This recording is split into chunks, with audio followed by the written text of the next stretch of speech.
But first, in the last 24 hours, 3 police officers died in the line of duty. In one of those shootings, a man lured them into an ambush. That's in Bristol, Connecticut, where the suspect made a phony 911 call, waited on 3 officers to arrive, then opened fire on them with an AR-15. Here is the police chief this morning. Words cannot express the sadness and grief that brings me before you this morning. Sadly, we lost 2 exceptional Bristol police officers, and a third was seriously injured as a result of senseless violence. Senseless, but also planned violence. These attacks on police are part of a larger problem. It's open season on police. Just this week, 4 officers died, 8 were hurt in 7 different shootings in every corner of this country. Of course, left-leaning networks will tell you it's because there are too many guns in this country. They'll make it political. Conservative outlets will say this is all happening because woke prosecutors are letting violent criminals back on the streets, and they will make it political. There is plenty of time for that. We'll get into the reasons behind the shootings, why people have so little respect for law enforcement these days. But before anything else, it is only fitting and proper we take a minute to tell you about the men and women killed protecting us. 30-year-old officer Maisha Stewart died in a shootout in Greenville, Mississippi. She grew up in the city. She went on to serve, went to school at nearby Delta State University, where she studied criminal justice and played basketball. She leaves behind a 3-year-old son. Sergeant Dustin DeMonte and 34-year-old officer Alex Hamzy died in the ambush in Connecticut. DeMonte served on the force for 10 years. He also worked as a school resource officer at 2 schools and was training the next wave of police recruits. He won Officer of the Year in 2019. He leaves behind 2 kids and his wife, who is expecting another child. Officer Hamzy was an 8-year veteran of the department. He grew up in Bristol and graduated from a local high school. He leaves behind a young wife. In Las Vegas, 49-year-old Trung Tai died in a shootout that stemmed from a domestic incident. He held various roles during his 23-year career as a police officer and leaves behind a daughter. In all of these cases, a family member got an awful knock on the door in the middle of the night. It's standard procedure. A few of the fallen officers' friends and a chaplain and some of the department leadership show up at the door. And at times like that, there are no right words. Sadly, it's happening more frequently across this country. Intentional killings of law enforcement officers reached a 20-year high last year from the FBI statistics. 73 officers died in felonious killings in the line of duty. That's the highest total the agency recorded since 1995. The number of officers killed in these attacks is far higher than in 2020 and 2019.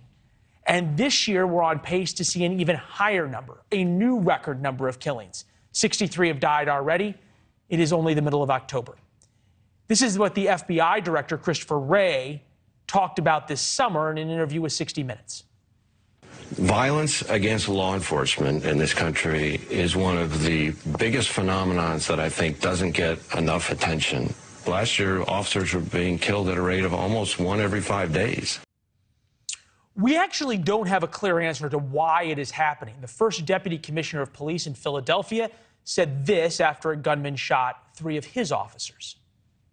There are some long-stemming issues that go well beyond the police department, the DA, the criminal justice system.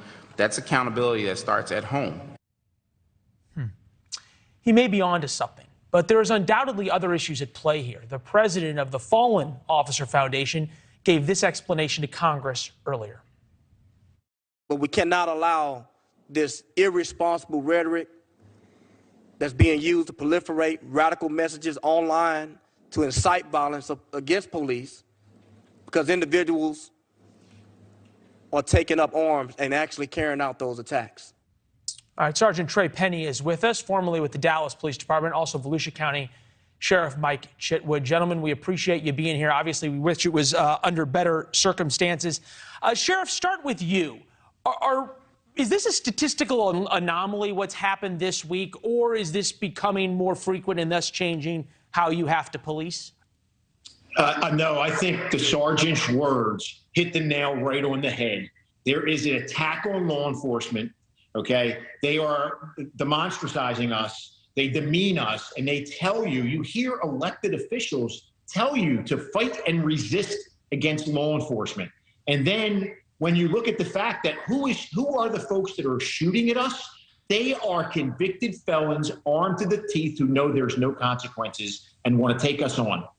Yeah, it's interesting you say that, because that certainly is part of the problem. But Sergeant Penny, I'm thinking about this shooter in Connecticut, 35 years old, Nicholas Brucher, a rowdy, beer-guzzling, divorced dad who was like a big teddy bear, 35 years old, white, don't see any felony convictions or anything else, who just liked guns and, as far as the New York Post can tell, owned them legally. Yeah, absolutely. And you know what? And this is where I think we have to wait until the investigation is concluded to get what they found on him found about him on social media. You're going to see where a lot of these people are being radicalized simply by messages that are inciting violence against police. So when you have an individual that may appear on the surface to be a big teddy bear, but they may be going through problems in their personal lives, and what they're going to do is they've already concluded that they're going to end their own lives, but they're going to go out with a bang. So what they do is they set up these situations where they're luring our officers into these attack boxes, and our officers are going in and they're being shot and killed. Last year we saw 35 such ambush-style attacks, and then this year we're on pace to surpass that. And I think we have to do more, especially from a policy standpoint, to make sure that we are protecting the interests of our law enforcement officers across the country, because simply we can't continue this way. We have less officers that are wanting to enter the profession because of the inability to protect these officers while they're doing their jobs. Yeah. And then I know it appears to be political that we have these situations. I'm sorry. Sorry, I just want to stop you for 1 second. Grady Judd, sheriff just across Florida in Polk County, one of his officers was shot but not killed yesterday. And this is what he had to say. Take a listen. He shot my deputy in the chest. Did you hear what I said? He shot my deputy. The vest saved his life. Sheriff Chitwood, I think about what you just said, what Grady Judd just said, and what the sergeant just said. The answer from a lot of folks, even people who like guns, is less guns being sold, especially to people who are perhaps a little bit off their rocker or have a violent past, which is something that a lot of people on the right don't like to talk about. Yeah, I don't know if that's the answer. The answer is there is a climate in this country that is okay to take on the cops. You're not going to get prosecuted. And then let's look at January 6th. I know you want to get political here. I don't care what anybody says. There were cops beat and maimed with a support the police flag, with Blue Lives Matter flags. And we sweep it under the rug.